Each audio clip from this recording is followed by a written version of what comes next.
Welcome back. My guest is a former Minister for Finance and Economic Planning in the erstwhile John Mahama administration. Mr. Seth Terkper is here. Good morning, sir. How are you doing? I'm doing well. You look resplendent this morning.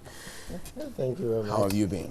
I've been well, and good morning to your viewers and to your listeners. What does it feel like not to be in charge of the economy? Watching from, the back. Well, in the first place, I think that you take it with grace because it's service to the economy, as to Ghanaians generally. It is an honor to occupy a position like that, and you give it, your best. And when you leave office, you allow some space, you allow time for yourself, and then you move on. And obviously you cannot be completely detached from following developments in the economy, especially from my perspective, where we implemented quite a number of initiatives, from Exim Bank Infrastructure Fund to so many of the gift meals and all those reforms as part of the Ghana's middle income agenda, because we have become middle income. Right. It's not something we can wish away. So my view has been, whilst in office and with luckily support of His Excellency President, Ex-President Mahama, and before then, actually we did start, many of them under Professor Mills, when I was a deputy, gift miss, for example. Right.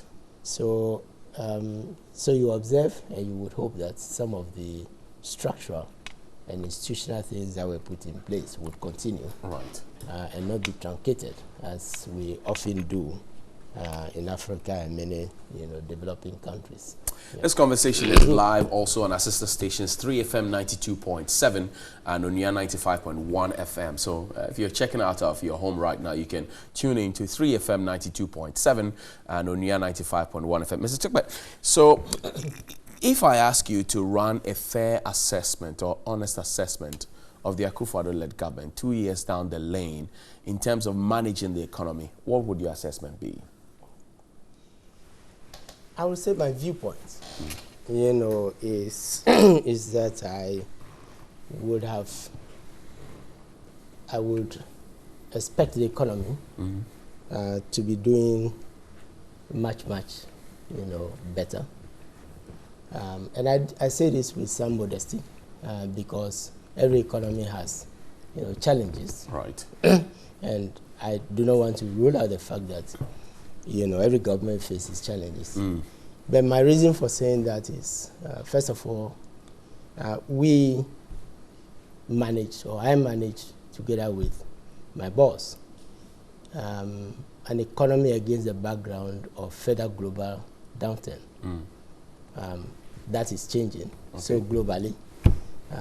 Emerging market demand, particularly China, Brazil, and India, which pulled the economies down. Right. We also faced 2.5 years of disruption in gas supply. I always say that now that we have time to reflect, Ghanaians would know that it is not something that could have been resolved with a magic wand, because it involves a subsea pipeline. Nonetheless, it affected the economy. The power outages affected output. Demand became very, sluggish. The positive aspect was Jubilee then came on board, and with an average of about 70,000 barrels per day, prices were fairly good. But then we set up the PRMA and the various structures. But 2015, 2016, I had an unpleasant duty in an election year to go to Parliament 2 successive years to trim the budget because of the fall in crude oil and other commodity prices. If you fast forward, many of these things are changing. And we had said when we were leaving, my last media brief was prospects for the economy, that Ghana was going to rebound on account of support that we gave to private sector, in particular for the partial risk guarantee, World Bank, for Sankofa to come on stream, and for Tenfield to come on stream. As I said earlier, global economy is turning to the positive. And there were challenges in some areas for which we also created the facility for resolving them. The first one being in the state-owned enterprises debt, which was weighing on their suppliers and on the banking sector. You would recall, and people forget, that we did the ESLA. We'll come to all that Yes. detail. I'm asking you to run an assessment of the Akufo-Addo-led government in terms of managing the economy. Well, that's what I said. If you were to mark their script as an examiner, how much would you score them? I do teach, but I do not. Let me again just be, modest again at this point, and leave my assessment as saying that what I would have expected, was something better. And I had already indicated back in 2017 that some of the programs were over-ambitious, or a bit ambitious, and they couldn't be sustained fiscally. Right. And we can have a discussion. We'll have a discussion on that one. Yeah. They called you incompetent while you were in the saddle. And so I'm asking again, if you look at the currencies that are trading against the cedi, the cedi is not looking too good.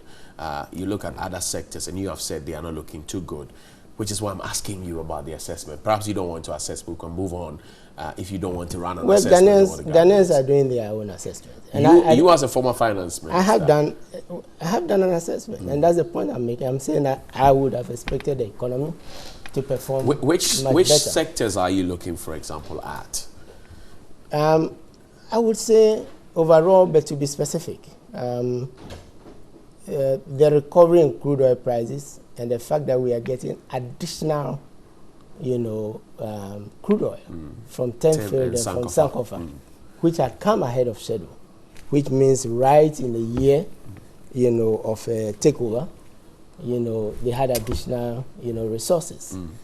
Contrary to the impression being given, I was going to mention ESLA, for example, which from the own ESLA, report is bringing in close to 2 billion, actually above 2 billion annually, taking the 2 years, 2016 and 2017, which overflew into 2017.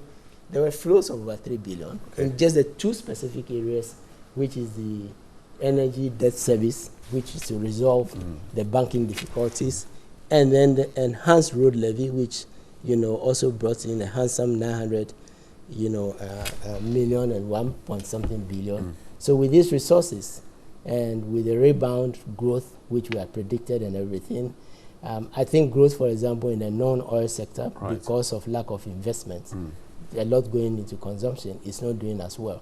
So these are specific areas which I would have, expected, that performance would be. Is the government on course? I would say there are disturbing signs. For example? For example, I did a publication on payments of arrears, and I sought to show, that if you take from 2000, and I went that far back because I didn't want to be partisan about it. Right. So if you take from 2000, for both NDC and NPP, 2016 was a year in which, they increased the arrears, in quotes, by 7 billion. And you challenged that figure? I did, yes. And they portrayed it as having been cleared. But when you check the fiscal tables, it was just an offset. You mentioned 2 million, they mentioned 7 million. They stick by the 7 million. Actually, I didn't mention a figure. Okay. What I was saying was they mentioned 11 billion at one point. Okay. And then 7 billion, which was the first figure that came out. The New Year School, they mentioned a revised 3 point something billion. Right. Auditor General also came out. And so I sought to explain, because I know the background. If you permit me for a few minutes, what I sought to do was to explain. Okay. Because I was the architect of those numbers. Absolutely. First of all, the first point I made was those numbers came from the budget guideline for 2017. And the budget for 2017 preparation started in 2016, which I signed. And I required all ministries to give us data on the amount that they are owing, which hasn't come to the Ministry of Finance yet. Right. the contract sum is 11 billion. You know, the contract in the system, which by nature overlaps fiscal years. Okay. And for which reason we have something called the medium-term expenditure framework, because you monitor them on a 3 years, it's 11 billion.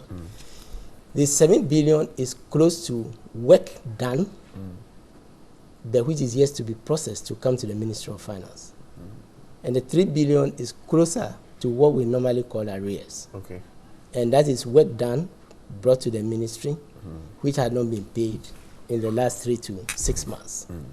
We have a very narrow definition of arrears, but as an accountant, for me, a liability goes beyond just what is in my ministry. And so under the gift mix, we were doing that for the first time too. So that was so for them to portray it as arrears meant that, yes, you can paint me as having left so much, but then you have to pay the following year. In 2015, you took the Republic of Ghana to the IMF. The plan was 2014. The plan was to end by 2017. And in 2017, Mr. Ken Ofori-Atta and his team pushed it on to 2018. The issue... No, they didn't push it on. Actually, it became effective. It became effective. Yes, so if you count, you know, when the board, you know, approved it, it's April, and that's why it overlaps into 2018. You're asking the government to hasten slowly in trying to move away from the IMF because you're mentioning countries like Rwanda and Kenya and other middle-income countries. Yeah, I see you've been doing some reading. I do a lot of reading. We love to read. Which is good, yes. That have used that particular thing. But the private sector believes that the IMF has become an albatross on their necks because government is not spending enough to expand the economy. Do you still stand by your assertion not to move away hastily from the IMF? I do, and let me, in the interest of disclosure, let me say that I worked in the IMF. Right. You know, for close to a decade. I'm not in the area department which does the missions, but in the fiscal affairs department which goes on missions with them. So I don't want to what I'm saying, because I went to the IMF as a mature, you know, what they call mid-career. I had worked in Ghana. My last assignment before joining the fund was VAT coordinator for the introduction of VAT. My reason for the caution is, one, the IMF is lender of last resort, what you call lender of last resort to developing countries. Okay.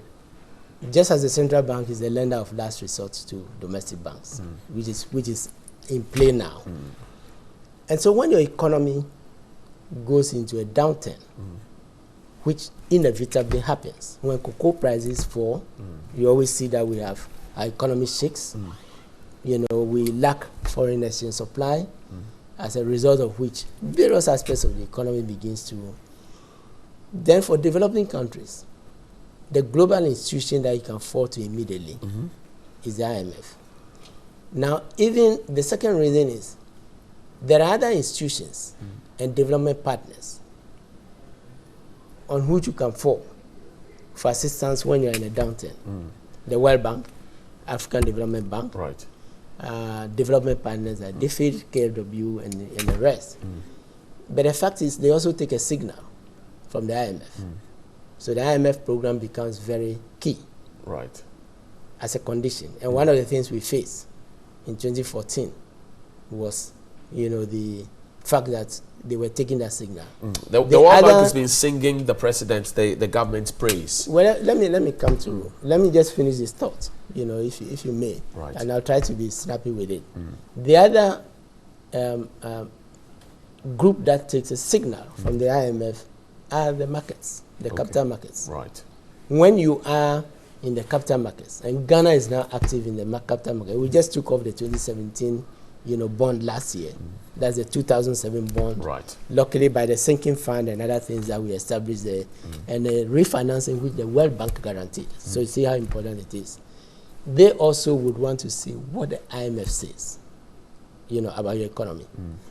My other point of caution is that you cannot leave the IMF unless you cease. You cannot leave IMF surveillance unless you cease to become a member of the IMF. Even if the private sector thinks it's not helpful?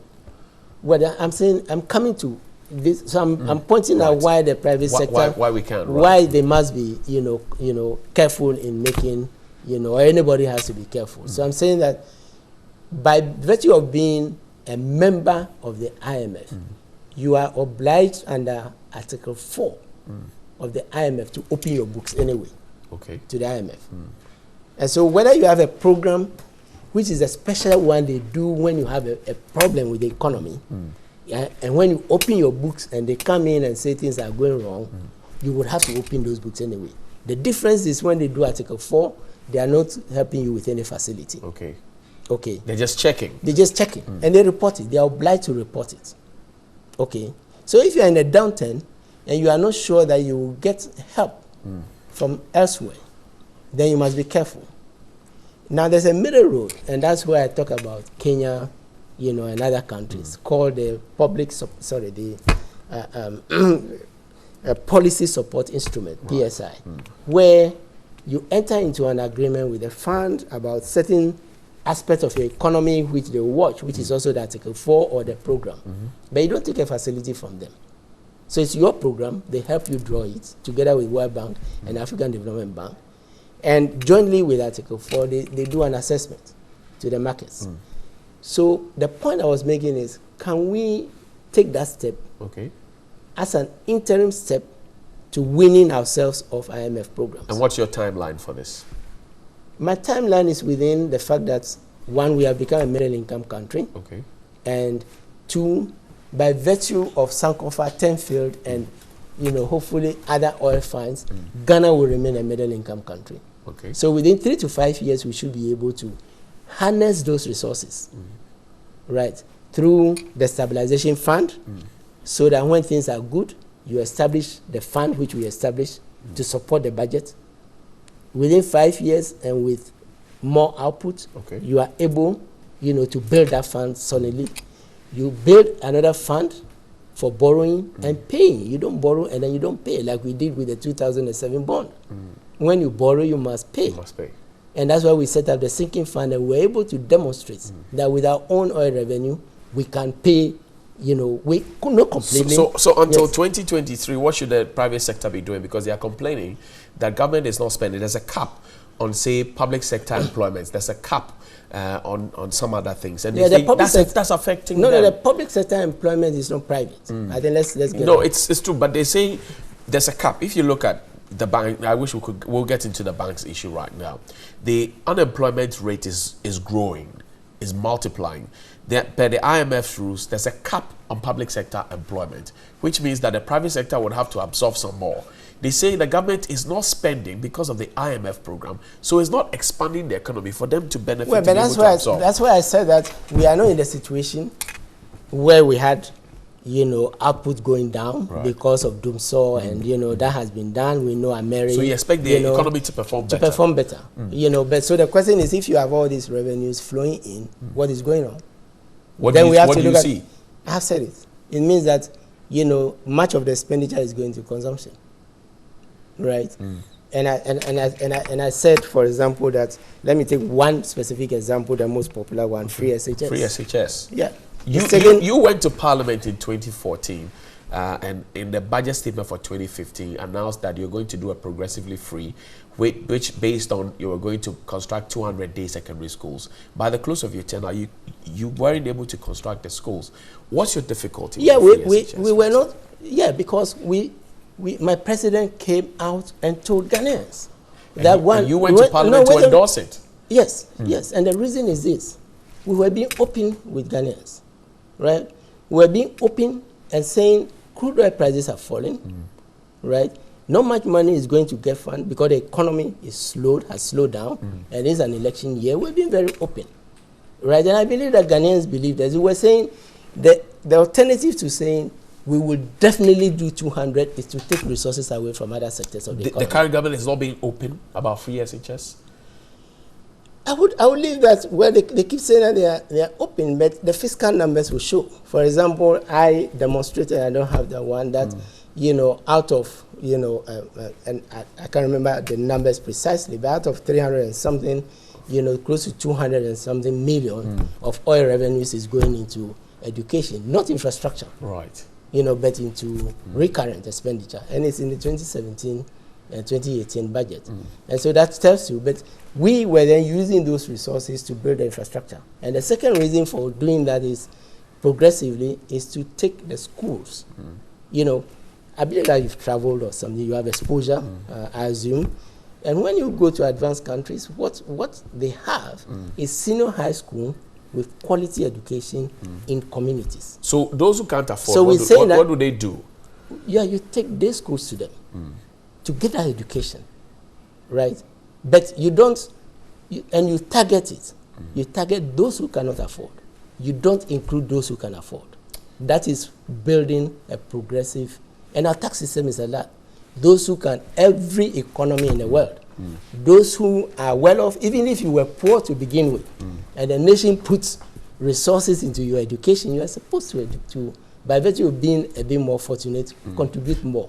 So the point is, you know, why exclude those who are capable, you know, of paying from the boarding and everything, right? Targeted, and that's the targeting that that you've been talking about. Exactly. The World Bank has been singing the praise of the finance minister and the government of the day. You say the IMF takes a cue from these people. The IMF's one of the conditionalities was as to our fiscal discipline. Do you see fiscal discipline? You've talked about free SGS funding. Do you see fiscal discipline in this? When you talk about, I'll talk about fiscal performance. But you don't see the discipline. It was one of the key issues that were mentioned against you. No, I'm not.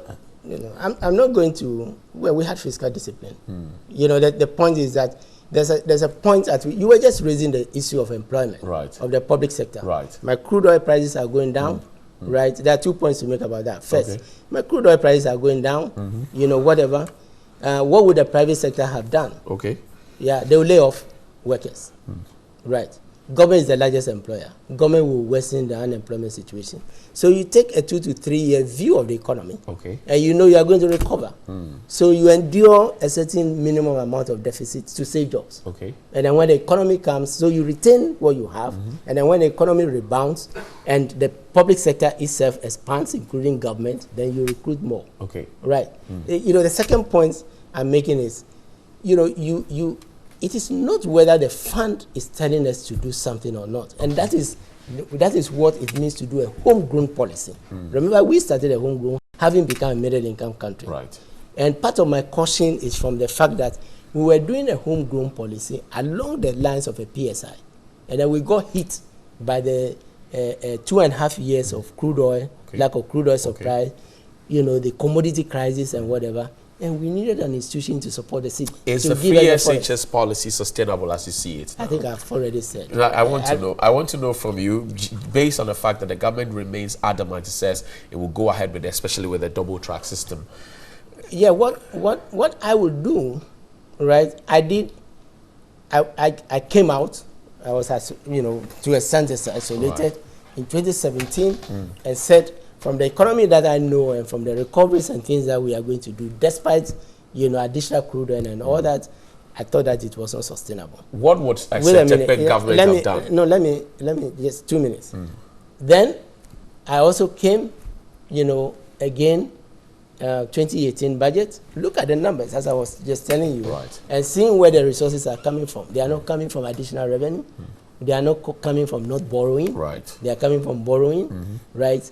And they are coming from capping, you know, capping areas of priority and using those resources into free. So on the basis of that, so what I want to say is that I do my assessment based on the numbers. Okay. So I wait till 2018 budget. What would you have done differently if you had to start? No, we had an option, progressively free free study. Yes, and that is the only reason my president could also have said we can also do free education. 5 banks have been consolidated into one. The UT Capital Bank issue is there. The dust is yet to settle.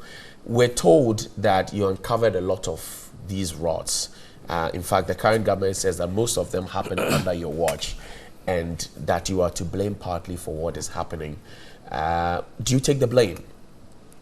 We take responsibility, not the blame. You can do the blame game. And let me read from the ESLA report. Let's go back to ESLA. To ensure the achievement of Ghana's aspiration of having energy security as well as becoming the energy hub. Sorry, I don't want to read, you know, too long. But yes.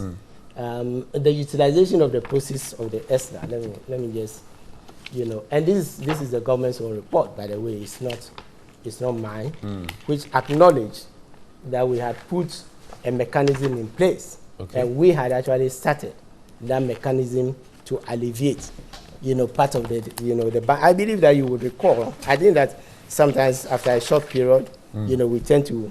So if you look at the report, which was prepared, it acknowledged what we were doing. It says that the goal was to restructure VRA's legacy debt, which had been a major impediment to the smooth operation of VRA's business. Then it goes on to say the debt overhang had also exposed the banking sector to the possibility of systemic risk, as the magnitude of the exposure weighed heavily on the asset, quality, of the banks. Then it goes on to say that the agreement which was done, which we did in 2016, embodied the following: a restructuring of the CD component of VRA's debt in the amount of 765 million, a restructuring of US dollar component, which we did at 8.5% anyway, 357 million US dollars. The first one is CDs, and then repayment is over 5 years, a 5-year tenure, and quarterly installments ending April 2021. And then at the end of December 2016, 2 quarterly installments totaling 228.82 million had been paid. It's saying by the end of December 2016. Right. So it's not true to say that we didn't do anything. Right, to begin with. Secondly, you say you take responsibility, not blame. Yeah, we and responsibility, and we took action. So I'm pointing to the action now. They say said that some people brought false documentation under your watch. No, that's lack of management. No, let's lack of supervision. That's a second aspect. Okay. The first aspect is the debt of contractors, Absolutely. the debt of SOEs, which is affecting the banks. That's a critical aspect. Which is sinking the banks. We're sinking them. Yes. What did we do? We put in place the ESLA. We went to and all this came from the ESLA, 282. As at January between January and December 2017, ESLA for the energy debt component had brought in resources of 1.4 billion Ghana cedis. The road fund and hand roads fund element had brought in 1.3 billion. Just the two, those were targeted towards resolving arrears. Okay. So why didn't they resolve it? I think the question should go there, because beyond this one, right, we left a term sheet, for a second aspect, because you can see that the flows are healthy. We used 220 to do a restructuring of so much, over $1 billion. I think 2 billion actually in CDs at the time, to do this. So now, first of all, this was restructured and refinanced. It was extended from 3 to 5 year tenure to 10 years. That's the bond that was done. So if you have resources coming in, even the energy sector levy alone at 1.4 billion, you can extend it to 10 years. So my point is that, we started a solution, and there is enough money coming in. So there was a delay for a year. The situation worsened, and is there, And let's talk briefly about the, because we're run out of time, we have to go.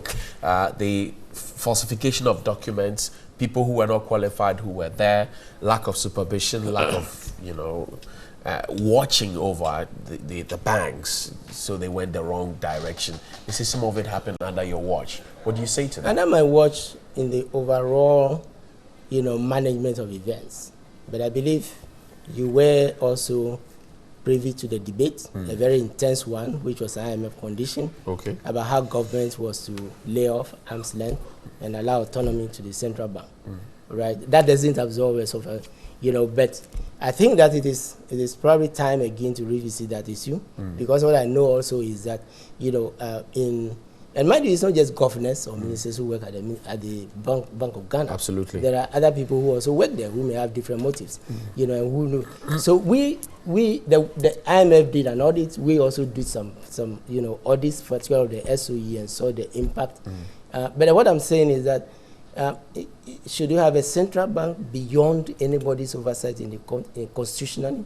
Probably we need to look at it. To look at that, just like the Federal Reserve, the Bank of England, and others. Okay. Don't come to the Minister for Finance. Okay. Because there could be interference. Right. Right.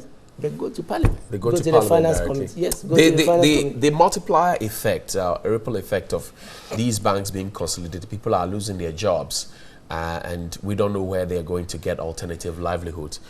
Do you feel, again, responsible for that? If I didn't feel responsible, I wouldn't go in an election year or close to an election year to ask for a levy to save jobs. And we did this restructuring with 11 banks. I believe 13. Right. Some of which are included in, the folding. Right. Could a similar structure early in 2017, based on both the energy fund and the road levy, because the largest component of arrears, which is owed to contractors who owe banks, right, is the road arrears. So could a similar restructuring early enough have saved this, the situation? You tell me. I believe so, because when we did it, one, there wasn't a lot of noise. Two, there wasn't, fear and panic, and we were very open with it. But we were open and said, this is the solution. I mean, to the credit of the central bank and to the government, they did a 10-year bond. What I'm saying is that, there was some delay in doing it. The markets were... Do you have regrets for the delays and all of that? Of course, if you have been in my position, as far as employment, as far as because I would have wished for a stronger economy. As I said, we invested. Did Terkper fail as finance minister? No. You didn't fail? No. Yes. And the evidence is there that most of I managed during the crisis. Okay. And I don't want to be praising myself, but let me give you one example. Ghana, despite the small size of its economy, did not go into recession. Remember, during my time, a number of African countries with far more resources than Ghana went into recession, based on some of the points. Two, we set up, a second evidence, we set up the sinking fund. We used 550 million, around 500 million of our own oil revenue to take off bonds that were issued and were paying only interest, right? We could have, given the problems that we have, we could have defaulted, right? Given the fact that we needed resources, we could have channeled those resources into consumption. But you balance the economy against investment, against whatever. Those structures are still in place. As we speak, I have it on authority. My calculation is that the sinking fund should accumulate about 600 million by now, which could, substantial. It's going to take, So you didn't fail? I don't believe that. Thank you very much, Mr. Terkper. Is Ken Ofori-Atta failing? Is he passing? I leave that judgment to Ghanaians. No, you tell me. You're watching. You're asking questions. I do leave that judgment to Ghanaians because I do not, as I said, I have to wait for major government budget statements to make an assessment. He wants a voluntary fund, for example, to fund free SHS. Well, I made that point. It's not coming. And so that is why now we are looking, and they said they were going to take off the taxes, which I did. ESLA is intact. The temporary taxes, not all of them have been taken off. Even today there was an announcement of a levy, backdoor, on importation of, electronics and things. Mr. Terkper, so thank you very much. We could go on and on and on, but that's my guest. And we've been live on 3FM 92.7 and on 95.1 FM. Stay with us here on TV3 New Day. There's more coming your way.